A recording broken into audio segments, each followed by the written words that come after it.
नमस्कार मित्रों, आप देख रहे हैं अलौकिक धर्म चैनल और आज हम पुनर्जन्म के विषय पर बात करने वाले हैं। हिंदू शास्त्रों में कहा गया है कि मरणोपरांत आत्माएं पुनर्जन्म लेती हैं। लेकिन क्या वास्तव में आत्माएं पुनर्जन्म लेती हैं? आज हम आपको इस बारे में बताएंगे। मित्रों, सभी आत्माएं पुनर्जन्म नहीं ले पाती हैं। कुछ विशेष आत्माओं का ही पुनर्जन्म होता है। पौराणिक वेद यजुर्वेद के शतपथ ब्राह्मण में पुनर्जन्म के बारे में विस्तार से वर्णन मिलता है।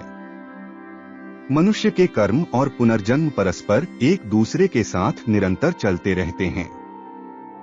मित्रों, आइए जानते हैं कि आत्माओं के पुनर्जन्म को लेकर क्या मान्यताएं हैं। अकाल मृत्यु के कारण।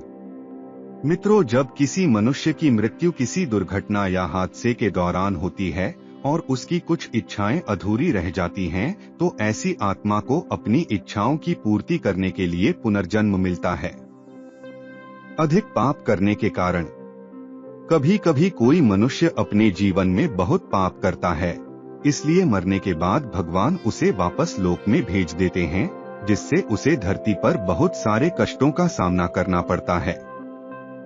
पुण्यों का फल समाप्त हो जाने पर। मित्रों, धार्मिक मान्यताओं के अनुसार कुछ आत्माओं का जन्म पुण्यों के आधार पर होता है। जैसे कुछ मनुष्य ने अगर अपने जीवन में थोड़ा बहुत भी पुण्य कर्म किया होता है और उनके पुण्य का फल खत्म हो जाता है, तो ऐसी आत्मा को पुनः धरती पर भेज दिया जाता है अपूर्ण साधना पूर्ण करने के लिए। कभी कभी किसी मनुष्य की मृत्यु जल्दी हो जाती है और उसकी कोई तपस्या या साधना अपूर्ण रह जाती है, तो उसे पूर्ण करने के लिए उसका पुनर्जन्म होता है। दिव्य पुरुष की आत्मा का पुनर्जन्म। मित्रों, कभी कभी भगवान मनुष्य के कल्याण के लिए किसी ऋषि, महात्मा या दिव्य पुरुष की आत्मा को वापस पृथ्वी लोक भेज देते हैं, उपकार का प्रतिफल चुकाने के लिए। कभी कभी किसी भले मनुष्य द्वारा किए गए उपकार का प्रतिफल चुकाने के लिए भी आत्मा का पुनर्जन्म होता है।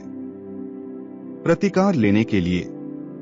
हिंदू शास्त्रों के अनुसार अगर कोई मनुष्य किसी मनुष्य के साथ बहुत अन्याय करता है और उस मनुष्य की मृत्यु हो जाती है, तो उसका प्रतिकार बदला लेने के लिए भी पुनर्जन्म मिलता है।